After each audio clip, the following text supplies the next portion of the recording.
Hello friend, welcome to SSC campus. दोस्तों, आज की इस वीडियो में हम लोग बात करने वाले हैं स्केलेटन सिस्टम के बारे में। इस वीडियो में हम ह्यूमन स्केलेटन सिस्टम को बहुत ही अच्छे तरीके से समझने वाले हैं। दोस्तों, कमेंट्स में आप लोग बहुत बार ये क्वेश्चन पूछते हैं कि सर इसका पीडीएफ हम कहाँ से डाउनलोड करें। तो ये पीडीएफ जो है हमारे वेबसाइट ssccampus.in से जाके ये सारे के सारे पीडीएफ आप डाउनलोड कर सकते हैं। अगर इससे रिलेटेड कोई आपके मन में डाउट है तो हमारे पेज एसएससी कैंपस पे जाके उस क्वेश्चंस को पूछ सकते हैं, उस डाउट को क्लियर कर सकते हैं। ठीक है, तो चलिए वीडियो लेक्चर को स्टार्ट करते हैं। देखिए, किसी भी जीव का जो बॉडी होता है वो बहुत सारे बोन्स या फिर कुछ कार्टिलेज से मिलकर बना होता है, जिसे स्केलेटन मतलब कंकाल कहा जाता है। और इस स्केलेटन का जो काम होता है वो शरीर को सेप प्रोवाइड करने का होता है या फिर खाना चबाने का होता है। इसी प्रोसेस को स्केलेटन सिस्टम कहा जाता है। इसको हम हिंदी में कंकाल तंत्र भी कहते हैं। देखिए, जो स्केलेटन सिस्टम होता है वो मेनली दो टाइप का होता है, एक्सोस्केलेटन और इंडोस्केलेटन, मतलब बाह्य कंकाल और अंतः कंकाल। तो सबसे पहले हम समझते हैं एक्सोस्केलेटन क्या होता है। तो देखिए, नाम से ही पता चलता है एक्सो का मतलब क्या होता है, बाहर की चीज़ है। मतलब शरीर के बाहरी सरफेस पे जो भी स्केलेटन होता है उसको बाह्य कंकाल मतलब एक्सोस्केलेटन कहा जाता है। देखिए, एक्सोस्केलेटन क्या करता है कि जो भी अंदर के ऑर्गन होते हैं उनको बाहर से प्रोटेक्शन का काम करता है और यह डेड होता है। जैसे कि मछली के स्कल्स, कछुए की बाहरी कवच, कछुआ आपने देखा होगा, उसकी बाहरी जो कवच होता है वो भी क्या होता है, एक्सोस्केलेटन होता है।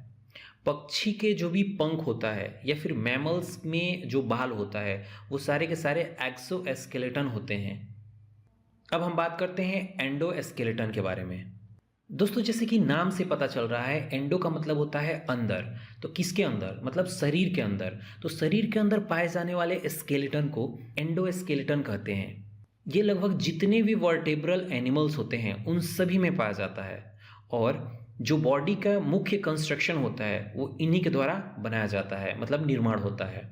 दोस्तों, एंडोस्केलेटन जो है वो मेनली दो टाइप के होते हैं। फर्स्ट बोन्स होता है और सेकंड कार्टिलेज होता है। तो चलिए एक एक करके इन दोनों को हम समझने की कोशिश करते हैं। सबसे पहले हम बात करते हैं बोन्स की। बोन्स एक सॉलिड तथा हार्ड कनेक्टिव टिश्यू है। फाइबर्स और मैट्रिक्स का बना होता है। इसका मैट्रिक्स प्रोटीन से बना होता है और इसमें कैल्शियम और मैग्नीशियम की प्रचुर मात्रा पाई जाती है। यहाँ पर एक चीज़ और इम्पॉर्टेंट है कि बोन्स जो होता है इतना हार्ड क्यों होता है, ये बहुत बार ऐसे क्वेश्चन पूछा जा चुका है। तो देखिए, बोन्स जो होता है कैल्शियम और मैग्नीशियम के उपस्थिति के कारण बहुत हार्ड हो जाता है। दोस्तों, एक क्वेश्चंस जो एग्जाम्स में बार बार पूछा जाता है कि जो भी हमारी हड्डी है, मतलब जो भी हमारे बोन्स है, उनके सेल्स को क्या कहा जाता है। तो हमारे बोन्स के जो भी सेल्स हैं उनको ऑस्टियोब्लास्ट या फिर ऑस्टियोसाइट्स कहते हैं। देखिए, जितनी भी मोटी तथा लंबी बोन्स होती हैं उनमें एक प्रकार की खोखली कैविटी पाई जाती है जिसे मैरो कैविटी कहते हैं। मैरो कैविटी में एक प्रकार का लिक्विड पदार्थ पाया जाता है जिसे बोन मैरो कहते हैं। अगर बोन मैरो को अच्छे से देखा जाए तो बोन मैरो बीच में येलो होती है जिसे येलो बोन मैरो कहते हैं, तथा बोन्स के सिरों पर रेड होती है, उसे रेड बोन मैरो कहते हैं। दोस्तों, एक चीज़ यहाँ पे और नोट करने वाली बात है कि जो रेड बोन मैरो होता है वो आरबीसी मतलब रेड ब्लड सेल का निर्माण करता है, जबकि येलो बोन मैरो जो होता है वो वाइट ब्लड सेल का निर्माण करता है। और ये भी इम्पॉर्टेंट पॉइंट्स है कि जो रेड बोन मैरो है वो केवल मैमल्स में ही पाया जाता है।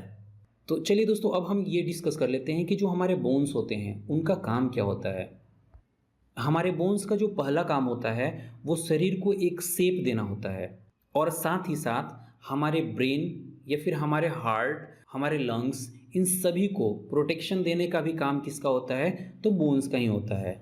हमारा बोन्स मतलब हड्डी कैल्शियम और फॉस्फेट को स्टोर करने का भी काम करता है। दोस्तों, हम नेक्स्ट बात करते हैं कार्टिलेज की। दोस्तों, कार्टिलेज भी एक प्रकार का कनेक्टिव टिश्यू है जिसका निर्माण ग्लाइकोप्रोटीन से बने मैट्रिक्स से होता है। यह सेमी सॉलिड, ट्रांसपेरेंट तथा फ्लैक्सिबल होता है। इसके मैट्रिक्स के बीच में जो खाली स्थान होता है उसमें छोटी छोटी थैलियाँ होती हैं जिसे लैकुनी कहते हैं। दोस्तों लैक्नी में एक प्रकार का लिक्विड पदार्थ भरा रहता है और इसमें कुछ लिविंग सेल्स भी पाए जाते हैं जिसे कॉन्ड्रियोसाइट्स कहते हैं। दोस्तों कार्टिलेज के चारों तरफ एक प्रकार का मेम्ब्रेन मतलब एक झिल्ली पाई जाती है जिसे पेरिकॉन्ड्रियम कहते हैं। अच्छा, कार्टिलेज हमारे बॉडी में कहाँ कहाँ पर पाया जाता है उसके बारे में हम ज़रा डिस्कस कर लेते हैं। तो देखिए, कान के बाहरी हिस्से में, नाक की नोक पर, एपिग्लॉटिस में, इंटरवर्टेब्रल डिस्क में, लंबी बोन्स के जो छोर होते हैं वहाँ पर, रिब्स के निचले हिस्से पर और एसोफेगस के रिंग्स में क्या होता है, कार्टिलेज पाया जाता है। तो ये सारी चीज़ें आपको याद रखनी है। तो चलिए दोस्तों, नेक्स्ट हम बात करते हैं ह्यूमन स्केलेटन सिस्टम के बारे में, मतलब मानव कंकाल तंत्र के बारे में। दोस्तों मोस्ट ऑफ द टाइम जो भी क्वेश्चंस एग्जाम्स में पूछे जाते हैं वो ह्यूमन स्केलेटन सिस्टम से ही पूछे जाते हैं, चाहे वो यूपीएससी हो, चाहे वो एसएससी हो, चाहे वो रेलवे का एग्ज़ाम हो। वो किसी भी एग्ज़ाम में ह्यूमन स्केलेटन सिस्टम से ज़्यादातर क्वेश्चंस पूछे जाते हैं। तो आपको फोकस करने की ज़रूरत क्या है, ह्यूमन स्केलेटन सिस्टम के बारे में बहुत ज़्यादा फोकस करने की ज़रूरत है। तो चलिए इसके बारे में हम समझते हैं। देखिए, पूरे ह्यूमन्स बॉडी के अंदर जो भी स्केलेटन पाया जाता है उसमें 206 बोन्स होती हैं और मेनली ये दो पार्ट में डिवाइड होती है। फर्स्ट होता है एक्सियल स्केलेटन जिसमें 80 बोन्स होते हैं और सेकंड होता है अपेंडिकुलर स्केलेटन जिसके अंदर में 126 बोन्स होते हैं। अब चलिए इनको बहुत ही डीपली और बहुत ही अच्छे तरीके से इसको समझते हैं। फर्स्ट है एक्सियल स्केलेटन जिसमें 80 बोन्स होते हैं। एक्सियल स्केलेटन जो होता है वो हमारे बॉडी के जितने भी ऑर्गन्स होते हैं उनको प्रोटेक्ट करने का काम करता है, जबकि अपेंडिकुलर स्केलेटन द्वारा हम बाहरी काम को करते हैं, जैसे कि हमारा हाथ और पैर दोनों बाहरी मतलब अपेंडिकुलर स्केलेटन के द्वारा आता है, तो हम इसके थ्रू क्या करते हैं, किसी भी काम को करते हैं। ये चीज़ें ध्यान में रखनी है। तो चलिए फर्स्ट हम एक्सियल स्केलेटन सिस्टम को समझते हैं। दोस्तों हमारे बॉडी के जो भी बीच का पोर्शन होता है, मतलब जो भी हमारे एक्सिस में होता है, उसी को हम क्या बोलते हैं, एक्सियल स्केलेटन बोलते हैं। देखिए, एक्सियल स्केलेटन को भी हम 4 पार्ट में डिवाइड कर सकते हैं। फर्स्ट है हमारा हेड जिसमें 29 बोन्स होते हैं। सेकंड है वर्टेब्रल कॉलम जिसमें 26 बोन्स होते हैं। थर्ड है रिब्स जिसमें 24 बोन्स होते हैं और लास्ट मतलब फोर्थ जो है वो है स्टर्नम। स्टर्नम में सिंगल एक ही बोन होता है।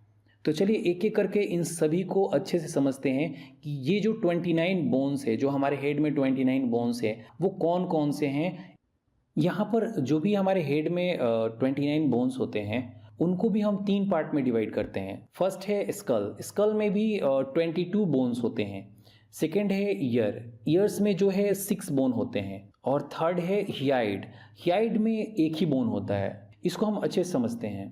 देखिए, ह्यूमंस के जो भी स्कल होता है उसमें टोटल 22 बोन्स होते हैं। इनमें से 8 बोन्स ह्यूमन के ब्रेन को प्रोटेक्ट करते हैं और इनको सामूहिक रूप से क्रेनियम कहते हैं। इनके अलावा 40 बोन्स होती हैं जो हमारे चेहरे को बनाती हैं। इसका भी नाम वीडियो को पॉज करके लिख सकते हैं। दोस्तों ह्यूमंस की स्कल में फोरामेन मैग्नम जो होता है वो नीचे की तरफ होता है। देखिए, हम नेक्स्ट बात करते हैं ईयर बोन्स के बारे में। तो टोटल ईयर बोन्स कितने हैं, 6 हैं। 2 हमारे कान हैं, तो दोनों कान में 3-3 बोन्स होते हैं। तो देखिए, इनकस, मेलियस और स्टेपिस, ये जो बोन्स हैं वो दोनों कान में एक एक होते हैं। तो टोटल कितने हो गए, ये 3 हैं, तो 3 दूना 6, तो टोटल कितने हो गए, 6 हो गए। उनमें सबसे जो छोटी हड्डी हैं, जो सबसे छोटे बोन्स है, वो कौन सी होती है, तो आपको ये याद रखना है, वो स्टेपीज जो होती हैं वो हमारे ह्यूमन बॉडी के सबसे छोटी बोन्स होती है जो कान में पाई जाती है। नेक्स्ट हम बात करते हैं हियाइड की। तो देखिए, जो ये हियाइड होता है वो अंग्रेजी के अक्षर जो यू होता है उसके आकार का होता है। तो चलिए हम सेकंड बात करते हैं वर्टेब्रल कॉलम के बारे में। तो देखिए, हमारे सिर से लेकर हमारे कमर तक एक लंबी तथा मोटी छड़ के समान एक हड्डी पाया जाता है जिसे ही हम क्या बोलते हैं, वर्टेब्रल कॉलम कहते हैं। ये जो वर्टेब्रल कॉलम होता है, वयस्कों में 26 हड्डियां पाई जाती है, जबकि जो बच्चे होते हैं उनमें 33 हड्डियां पाई जाती हैं। और ये जो हड्डी होता है वो वर्टेब्रल कार्टिलेज के द्वारा जुड़ा रहता है और इन्हीं कार्टिलेज की वजह से जो वर्टेब्रल कॉलम होता है वो बहुत ही लचीला होता है तथा ये बाहरी चोटों को भी अब्जॉर्ब कर लेता है। देखिए, वर्टेब्रल कॉलम का जो पहला बोन्स होता है वो एटलस वर्टेब्रा कहलाता है, जो हमारे स्कल्स को सीधा रखने में मदद करता है। मतलब हमारे जो खोपड़ी है उनको सीधा रखने में हेल्प करता है। वर्टेब्रल कॉलम की अगर मैं काम की बात करूं तो इनका जो काम होता है वो गर्दन तथा जो धड़ होता है उसको एक बेस देने का होता है, और साथ ही साथ जो स्पाइनल कॉर्ड होता है उसको प्रोटेक्शन देने का भी इनका काम होता है। इसी वजह से जो मनुष्य होता है वो अच्छे तरीके से खड़े होकर चलता है, घूम पाता है या दौड़ पाता है। देखिए, वर्टेब्रा के पास एक सेंट्रल हॉलो पोर्शन होता है जिसे न्यूरल कैनाल कहते हैं, जिसे होकर स्पाइनल कॉर्ड पास होता है। अब हम बात कर लेते हैं वर्टेब्रल जो कॉलम होता है उनमें कौन कौन से बोन्स होते हैं। तो देखिए, फर्स्ट जो होता है वो होता है सर्विकल, जिसकी संख्या 7 होती है। सेकेंड थोरासिस होता है जिसकी संख्या 12 होती है। थर्ड लुम्बर जिसकी संख्या 5 होती है। उसके बाद साक्रम होता है, उसके बाद कॉक्सिक्स होता है। दोस्तों, नेक्स्ट हम बात करते हैं रिब्स के बारे में। तो देखिए, रिब्स का जो मेन काम होता है वो हमारे थोरासिक कैविटी को प्रोटेक्शन देना होता है, जिसमें heart, lungs, trachea, oesophagus, thymus gland या बहुत सारे ऐसे ऑर्गन्स होते हैं जिनको प्रोटेक्शन देने का काम रिब्स का होता है। दोस्तों, जब भी हम सांस लेते हैं तो हमारे जो लंग्स होती हैं वो फैलती हैं या फिर सिकुड़ती हैं, तो वो सारी की सारी चीज़ें जो भी होती हैं वो हमारे रिब्स के अंदर ही होती हैं। दोस्तों, स्नैक्स ऐसे जीव है, क्रिएचर्स हैं जिनका पूरा जो ढांचा होता है वो रिब्स से ही बनता है। तो चलिए हम बात करते हैं कि रिब्स में कौन कौन से बोन्स हैं जिनको हमें समझना जरूरी है। दोस्तों, जैसे कि हम जानते हैं कि जो हमारे रिब्स होते हैं उसमें 24 बोन्स होता है। 12 जो होता है राइट साइड होता है और 12 लेफ्ट साइड होता है। अब इनको भी समझ लेते हैं कि इनका नाम क्या क्या होता है जो बोन्स होते हैं। देखिए, 1 से लेकर 7 तक जितने भी बोन्स होते हैं उनको ट्रू रिब्स बोलते हैं, ठीक है। बाकी 8 से लेकर 10 तक जितने भी बोन्स होते हैं उनको फॉल्स रिब्स बोलते हैं। और ये जो बोन होता है वो स्टर्नम के थ्रू कार्टिलेज के साथ जुड़ा रहता है। बाकी 2 बोन्स फ्लोटिंग रिब्स होता है। नेक्स्ट एंड फोर्थ हम बात करते हैं स्टर्नम की। देखिए, जितने भी रिब्स है उनको आपस में जोड़ने वाली जो बोन्स है उसको हम स्टर्नम कहते हैं, और यह छाती के बीचों बीच होता है। तो चलिए हम सेकंड बात करते हैं एपेंडिकुलर स्केलेटन के बारे में। जैसे कि हम सभी जानते हैं कि ह्यूमन बॉडी में टोटल 206 बोन्स होते हैं, जिसमें से अगर 80 माइनस कर दिया जाए तो 120 बचते हैं, जो एपेंडिकुलर स्केलेटन में हम समझेंगे। देखिए, बेसिकली एपेंडिकुलर स्केलेटन का जो काम होता है वो किसी काम को करने का होता है। इसके अंदर में हम हाथ और पैर के जो भी हड्डियां होती हैं उनके बारे में समझते हैं, ठीक है। तो एपेंडिकुलर स्केलेटन को भी हम 2 पार्ट में डिवाइड कर सकते हैं। फर्स्ट है लिम्स, जिसकी टोटल संख्या मतलब जिसकी टोटल बोन्स की जो संख्या है 120 है, और दूसरा है गार्डल। गार्डल में टोटल बोन्स की जो संख्या है वो है 6। तो चलिए एक एक करके इन दोनों को अच्छे से समझते हैं, ठीक है। देखिए, जो हमारा लिम्स होता है उसमें हम हाथ और पैर दोनों हाथ और दोनों पैर के जितने भी बोन्स होते हैं उनको हम डिस्कस करते हैं। हमारे लिम्स में भी 2 होते हैं। तो सबसे पहले हम अपने हाथ की जितने भी बोन्स होती हैं उनको समझ लेते हैं। दोस्तों, एक हाथ में टोटल 30 बोन्स होता है और दोनों हाथ को मिलाया जाए तो टोटल 60 बोन्स हो जाते हैं। तो एक बोन्स के बारे में अगर हम समझ लेते हैं, उससे 2 से मल्टीप्लाई करेंगे तो टोटल हमारे नंबर्स ऑफ बोन्स निकल आएंगे। तो चलिए इसको हम ज़रा समझते हैं। देखिए, पहला जो बोन्स होता है वो होता है ह्यूमरस। ह्यूमरस की जो संख्या होती है वो 1 होती है। चूंकि हमारे 2 हाथ हैं तो एक एक हाथ में 1 1 होता है, तो टोटल इसकी संख्या कितनी हो जाएगी? 2 हो जाएगी, ठीक है। सेकंड आता है उल्ना। उल्ना जो होता है वो भी जिसकी संख्या क्या होती है? 2 होती है। दोनों हाथ में मिला के 2 हो जाती है। सेकंड होता है रेडियस, इसकी भी संख्या कितनी होती है? 2 होती है। फोर्थ है कार्पल्स। कार्पल्स की जो संख्या होती है, एक हाथ में 8 होता है और एक हाथ में 8 होता है, तो दोनों हाथ को मिला के टोटल इसकी जो संख्या हो जाती है वो 16 हो जाती है। उसके बाद होता है उसके आगे वाला पोर्शन। उसके आगे वाला पोर्शन का मतलब होता है मेटाकार्पल्स। तो फर्स्ट है कार्पल्स, उसके बाद होता है मेटाकार्पल्स। मेटाकार्पल्स की जो टोटल संख्या होती है वो होती है 10, मतलब एक हाथ में 5 होता है और एक हाथ में 5 होता है, तो दोनों हाथ को मिला के 10 हो जाता है। उसके बाद आता है फ्लेंजेस। फ्लेंजेस में भी उसको हम 3 टाइप में डिवाइड करते हैं: प्रॉक्सिमल फ्लेंजेस, इंटरमीडिएट फ्लेंजेस और डिस्टल फ्लेंजेस। फर्स्ट हमारा होता है प्रॉक्सिमल फ्लेंजेस। प्रॉक्सिमल फ्लेंजेस की जो संख्या होती है वो 10 होती है, जबकि इंटरमीडिएट फ्लेंजेस की जो संख्या होती है वो 8 होती है, और डिस्टल फ्लैंजेस की जो संख्या होती है वो भी 10 होती है। तो टोटल मिला के 28 हो गए, मतलब फ्लैंजेस की जो संख्या होती है वो 28 होती है। अब हम बात करते हैं लेग्स की।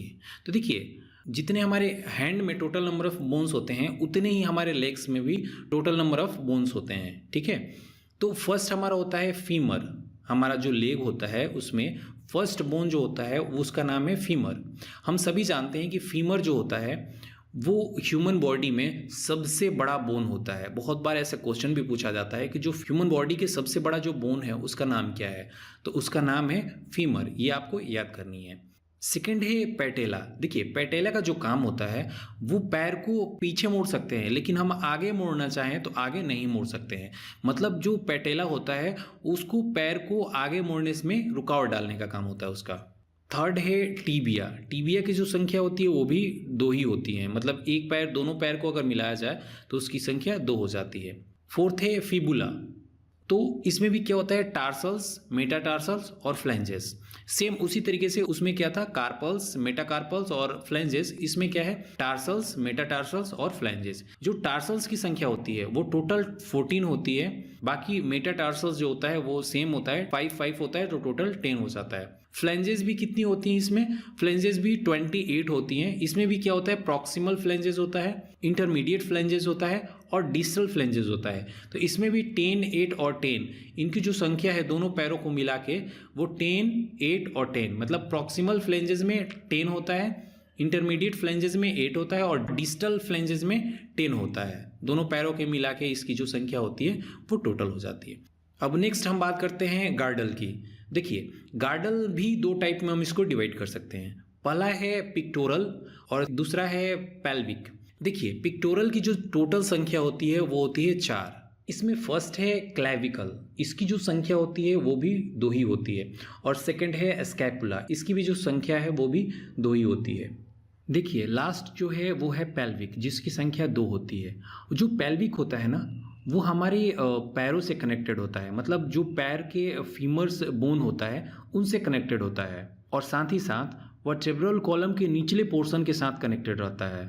तो दोस्तों, मैंने यहाँ पर टोटल जितने भी बोन्स हैं, 206 बोन्स हैं, वो सारे के सारे हमने यहाँ पे कवर कर लिए हैं। अब हम ज़रा समझते हैं कि जो बोन्स होते हैं उनसे रिलेटेड कौन कौन से डिजीज़ होते हैं, उनको भी यहाँ पे हम कवर कर लेते हैं, क्योंकि ये भी सारे एग्जाम्स में पूछे जाते हैं। देखिए, हड्डियों में सबसे ज़्यादा जो रोग पाया जाता है वो होता है आर्थराइटिस। आर्थराइटिस का मतलब होता है गठिया रोग। देखिए, ये जो रोग है वो अक्सर बुढ़ापे में ही होता है और ये पता है कहाँ होता है, जहाँ पे जॉइंट होता है ना वहीं पे ये रोग होता है। जब भी हम जॉइंट को हिलाते डुलाते हैं तो वहाँ बहुत तेज़ी से दर्द होता है। दोस्तों, एक चीज़ यहाँ पे ये समझना है कि इसका कोई इलाज नहीं है, केवल जब दर्द होता है तो दर्द का ही दवा दिया जाता है। दोस्तों, सेकेंड डिजीज़ का नाम है ऑस्टियोआर्थराइटिस। ये एक ऐसा बीमारी है जिसकी वजह से जो जॉइंट वाली जो भी हड्डी होती हैं वो कमज़ोर होती चली जाती है, जबकि जो नई हड्डी बनती हैं वो तेज़ी से बढ़ने लगती है। नेक्स्ट है रूमेटॉइड आर्थराइटिस। यह रोग इम्यूनोग्लोब्युलिन की वजह से होता है।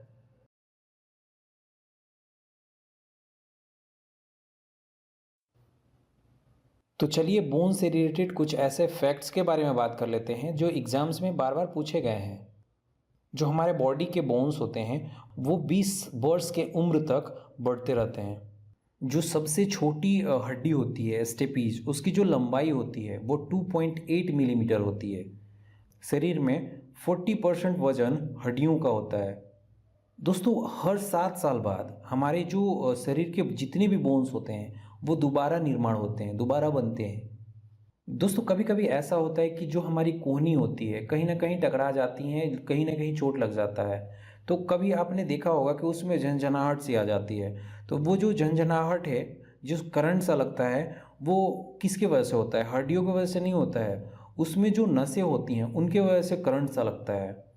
आपने अभी तक हमारे चैनल को सब्सक्राइब नहीं किया है तो प्लीज़ हमारे चैनल को सब्सक्राइब कर लीजिए और उसके बगल में एक छोटा सा बेल आइकन है, उस पर भी क्लिक कर लीजिए ताकि टाइम टू टाइम जो भी वीडियो हम अपलोड करेंगे आपको नोटिफिकेशन मिलता रहे। दोस्तों, आप मुझे फेसबुक पर भी फॉलो कर सकते हैं। अगर आपको यह वीडियो अच्छी लगी तो इस वीडियो को व्हाट्सएप तथा फेसबुक पर शेयर अवश्य करें। कृपया हमें कमेंट कर बताएं कि ये वीडियो आपको कैसी लगी। आपके सुझाव का हमेशा स्वागत रहेगा।